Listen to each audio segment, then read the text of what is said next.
Welcome to Kodaikanal എന്ന് പറഞ്ഞൊരു cinema നമ്മുടെ ജഗദീഷിൻ്റെ ജീവിതത്തിലെ ഒരു വഴിത്തിരിവായിരുന്നു ആ സിനിമ. നല്ലോണം പോലെ കളിച്ചൊരു സിനിമ, ഒരു മെഗാസിറ്റ് ഹിറ്റ് സിനിമയാണത്. അതിലത്തെ ഒരു നായികയുണ്ട്.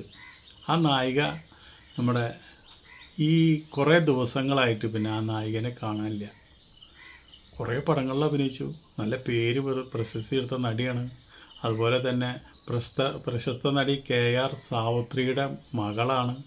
അതുപോലെ KR വിജയുടെ സഹോദരി പുത്രിയാണ് അനൂഷ.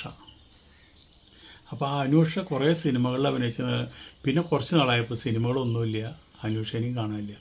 അപ്പോൾ നമ്മളതിനെപ്പറ്റി അന്വേഷിച്ചപ്പോഴാണ് അറിയണത് ഒരു സിനിമാ കുടുംബത്തിൽ നിന്ന് വന്ന നടിയാണ്. അപ്പോൾ 2007 ജൂൺ 18 വ്യവസായിയായ ഒരു ശരവണൻ എന്ന് പറഞ്ഞൊരു വ്യക്തിനെ വിവാഹം കഴിച്ചു. ഇവർക്കൊരു മകളുണ്ട്. അതോടുകൂടിയാണ് സിനിമ അഭിനയം നിർത്തി കുടുംബജീവിതത്തിലേക്ക് കടന്നത്. ഇപ്പോൾ കുടുംബജീവിതം നല്ല രീതിയിൽ പോയിക്കൊണ്ടിരിക്കുന്നു. സിനിമയിലേക്ക് തിരിച്ചു വരാനായിട്ട് യാതൊരു താല്പര്യവുമില്ല. എന്നാൽ ഒരുപാട് നല്ല പടങ്ങളിൽ അഭിനയിച്ച നമ്മുടെ മലയാളി പ്രേക്ഷകരുടെ ഹൃദയം കവർന്ന ഒരു നടിയാണ് അത്. 1991 സിനിമാ ലോകത്ത് എത്തിയത്. ആദ്യം തെലുങ്ക് ചിത്രം, അതുപോലെ തമിഴ് ചിത്രം, ഇങ്ങനെയൊക്കെയുള്ള പടങ്ങളിലൊക്കെയാണ് ആദ്യം മുഖം കാണിച്ചു. അവിടെയൊക്കെ നല്ല പേരുണ്ടാക്കിയതിന് ശേഷമാണ് 1992 ഫസ്റ്റ് ബെല്ലെന്ന് പറഞ്ഞ് ജയറാമിൻ്റെ ഒരു പടം ഉണ്ടായിരുന്നു, അതിൽ വന്നപ്പോൾ ആ പടം നല്ല കോമഡി ആയിരുന്നു, നല്ല രസമായിരുന്നു. അത് നല്ല രീതിയിൽ കളിച്ചു. അതിനുശേഷം പിന്നെ ഈ നടിക്ക് ഇവിടെ മലയാളത്തിൽ ഭയങ്കര തിരക്കായി.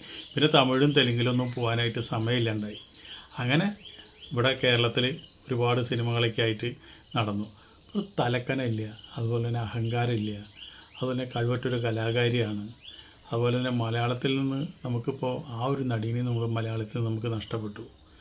ഇപ്പോൾ ഉള്ള നടികളൊന്നും നമുക്കങ്ങനെ ഒരുപാട് ഗുണങ്ങളൊന്നും അവർക്ക് പറയാനില്ല. അവരൊക്കെ സിനിമയിൽ വരുന്ന അഭിനയിക്കുന്നു, അവർ കുറേ തലക്കനം കാണിക്കുന്നു, അസൂയ കാണിക്കുന്നത്. അവർ ഏതോ ഒരു ലോകത്ത് എത്തിയ പോലെ തന്നെ സിനിമാ ലോകത്ത് വന്നു കഴിഞ്ഞാൽ അവരൊക്കെ പെരുമാറ്റം, അവരെ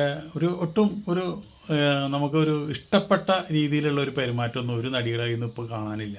നമുക്കിതുപോലെ കൊഴിഞ്ഞു പോയ നടികളുണ്ട്, കല്യാണമൊക്കെ കഴിച്ച് പോയ നടികൾ. അവരൊക്കെ ഓർക്കുമ്പോൾ നമുക്കറിയാം അവരൊക്കെ എത്ര സാധുക്കളായിരുന്നു, എത്ര ഉയരത്തിൽ നിൽക്കുന്നവരായിരുന്നു. എന്നിട്ട് പോലും അവർക്കൊരു അഹങ്കാരമോ തലക്കനോ എയർപോർട്ടിൽ വന്ന് ഇറങ്ങി കഴിഞ്ഞാൽ അവർ അഹങ്കാരം കാണിക്കാനോ ഒന്നും നിന്നിട്ടില്ല. അവരൊരു സാധാരണ സ്ത്രീകളായിട്ട് തന്നെ ഇപ്പോൾ ഒരു കുടുംബജീവിതം നയിച്ചു പോകണം. അപ്പോൾ അതുകൊണ്ട് ദയവ് ഇതിന് സിനിമാ ലോകത്തേക്ക് വരണ്ട എന്നാണ് ഞാൻ പറയണത്. കുടുംബമായിട്ട് ജീവിക്കട്ടെ, ഇത്രയേ ഉള്ളൂ. മലയാളത്തിൽ ആദ്യം രാജശില്പി തുർക്ക എന്ന കഥാപാത്രം മലയാളികളെ ഒട്ടൊന്നല്ല ഭ്രമിപ്പിച്ചത്. അത്രയധികം സൗന്ദര്യം, അഴകും ഡാൻസും അറിയുന്ന ഒരു നടിയാണ്. അതുപോലെ തന്നെ മമ്മൂട്ടിയുടെ കൂടെ അഴകിയ രാവണൻ. ഒരിക്കലും അഴകിയ രാവണൻ കണ്ട ഒരാൾ പോലും ഭാനുപ്രിയയുടെ സൗന്ദര്യത്തെ ആസ്വദിക്കാണ്ട് പോയിട്ടുണ്ടാവില്ല. അത്രയധികം പ്രേക്ഷകരെ മലയാളത്തിൽ ഉണ്ടാക്കി. അതുപോലെ തന്നെ കൊച്ചു കൊച്ചു സന്തോഷങ്ങൾ, കുലം, ഋഷിസിംഗൻ, അങ്ങനെ കുറച്ച് മലയാള ചിത്രങ്ങളിൽ അഭിനയിച്ചുള്ളൂ. പക്ഷേ എന്തുകൊണ്ടോ മലയാള പ്രൊഡ്യൂസർമാരും ഡയറക്ടർമാരും അധികം അങ്ങോട്ട് ഭാനുപ്രിയനെ ബൂസ്റ്റ് ചെയ്തില്ല. ഭാനുപ്രിയയും മലയാളത്തിൽ അധികം ശ്രദ്ധിച്ചില്ല. കാരണം എന്താണെന്ന് വെച്ചിട്ടുണ്ടെങ്കിൽ തമിഴ്, തെലുങ്ക്, കന്നഡ അങ്ങനെ ഒരുപാട് ഭാഷകളിൽ അഭിനയിക്കുന്നതുകൊണ്ട് പാവം നടി.